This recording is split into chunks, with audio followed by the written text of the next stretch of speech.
ഉണ്ടാക്കാനായിട്ടുള്ള ആവശ്യങ്ങൾ ഞാൻ എന്തൊക്കെ സാധനങ്ങൾ ഉപയോഗിച്ചാണ് ഇങ്ങനൊരു സംഭവം ഞാൻ ഉണ്ടാക്കിയത് എന്നൊക്കെ ഞാൻ പറയാം. ഇതിന് വേണ്ടിയിട്ട് ഫെവിക്കോള് വേണം ഒട്ടിക്കാനായിട്ട്. സൂപ്പർ ഗ്ലൂ ഒരിക്കലും ഇങ്ങനത്തെ ആർട്ടിക് വർക്കിന് വേണ്ടിയിട്ട് യൂസ് ചെയ്യാൻ പാടില്ല. ഫെവിക്കോള് മാതിരിയുള്ള പശ മാത്രം ഉപയോഗിച്ചാൽ മാത്രം മതി. ഈ സൂപ്പർ ഗ്ലൂ ഉപയോഗിച്ച് കഴിഞ്ഞാൽ വേഗം ഒട്ടും.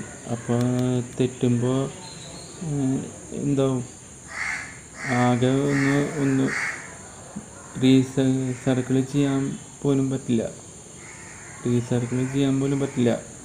അത്രയ്ക്കും നമ്മൾ ഇതുവരെ ചെയ്തതൊക്കെ വേസ്റ്റാവും. അപ്പോൾ ഫെവിക്കോള് ഉപയോഗിച്ചാലാണ് ഏറ്റവും നല്ലത്.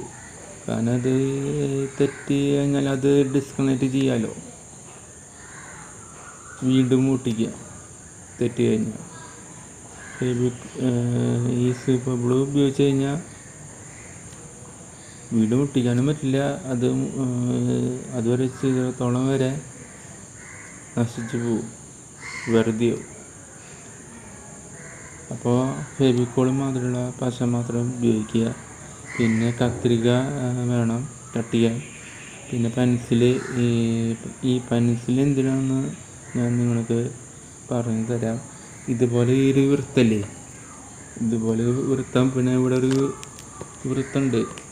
ആ വൃത്തം ഇങ്ങനെ ചെയ്യണമെങ്കിൽ പെൻസിൽ വേണം. അപ്പോൾ പെൻസിലിൻ്റെ സഹായം വേണം.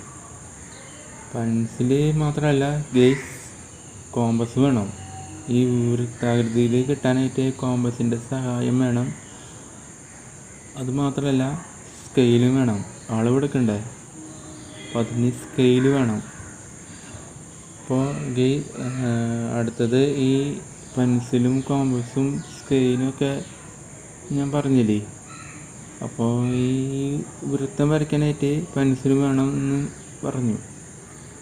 അപ്പോൾ ഈ വൃത്തം പെൻസിലുകൊണ്ട് വരച്ച വൃത്തം അത് എന്ത് ചെയ്യണം, കട്ട് ചെയ്യണം. അപ്പോൾ കട്ട് ചെയ്യാനായിട്ട് ഇപ്പോൾ കത്രിക നിങ്ങളുടെ കയ്യിലുണ്ടാവണം. പിന്നെ വേണ്ടത് നിങ്ങൾക്ക് ഒരു ചോയ്സാണ്, അത് വേണമെന്നില്ല. കളറ്, വാട്ടർ കളറ് മാത്രമല്ല, കളറ് ഏതൊരു പെയിൻറ്റ്